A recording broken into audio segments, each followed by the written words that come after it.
Step up next. 1. Ada sound. Check M2. Q.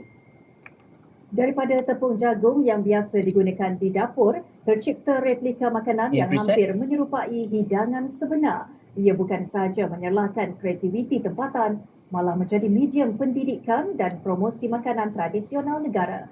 Ikuti laporan disediakan Fahmi Muhammad Nur. To be about the be. Dah package, dah BO.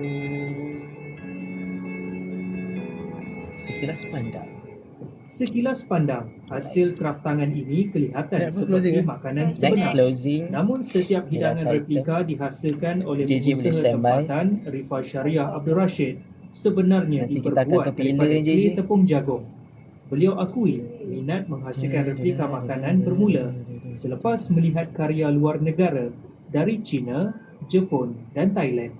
Saya nampak replika makanan memang ada sebelum ni di Malaysia, tetapi tidak kepada makanan tradisional, tidak ada kepada makanan Melayu contohnya kan. Jadi saya cuba buat sesuatu yang kita memperkenalkan makanan Malaysia.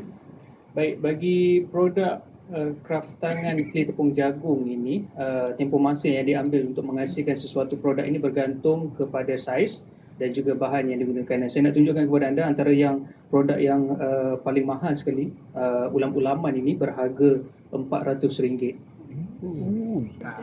Daripada dapur kecil ke pentas industri kreatif, kraftangan clay tepung jagung membuktikan seni tempatan mampu berkembang dengan identiti dan nilai tersendiri. Fahmi Muhammad Noor, RTM.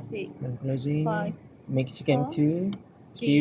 Sekian berita wilayah. Assalamualaikum. JJ Salam standby. Malaysia Madani. Option B. Right JJ.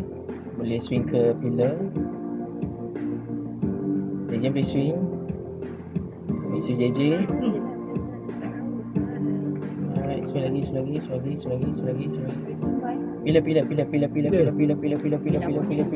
Pillar.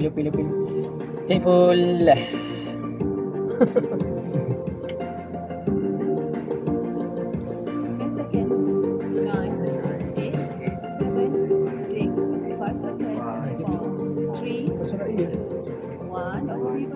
Konti. Just